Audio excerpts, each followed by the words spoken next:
appreciate it. For more on this, I want to bring in David Nicholas from Nicholas Wealth Management. David, lots of folks had no idea about their orders, that they're sold. They don't know the difference between broker and fiduciary. And certainly many don't understand and never heard of naked shorting. Who should be in the industry? Who should educate them? Does the industry have to do more, or is just on the buyer beware? Yeah, I think the industry could always do a little bit more, but ultimately this falls on the buyer, Charles. And I think it's important as consumers to know where we're investing, know what we're buying. But I don't think we should say that the Reddit users don't know what they're doing.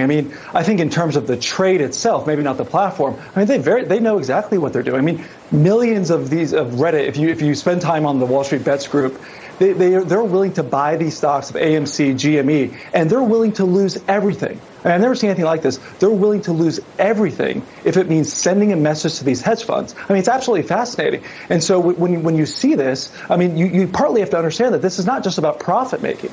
And so I think that as on our side of the industry, on the Wall Street side, I think we have to look, we need to explain more about what these platforms mean. But I think these users know exactly what they're doing. If they can break these hedge funds, to them, that is success.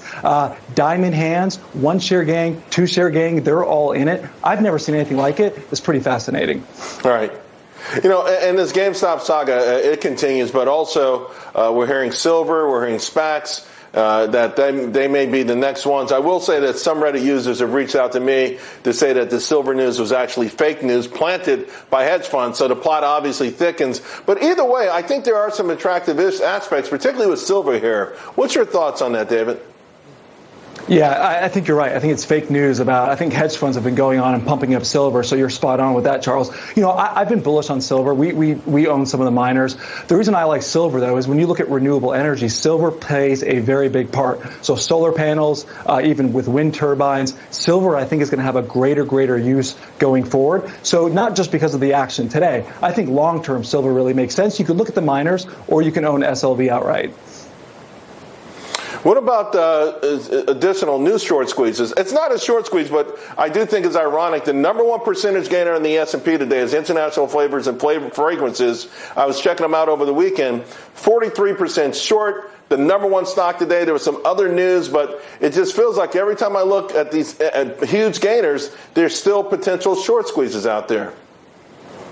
Yeah, no, I agree. One of the names that we own, Academy Sports and Outdoors, ASO, it's a name I like, but it's a retail name. A lot of their sales come from the Southeast area, heavily walk-in retail type sales. So I think that's a name that we own that I think we could see a squeeze. Another name that we own is RVP.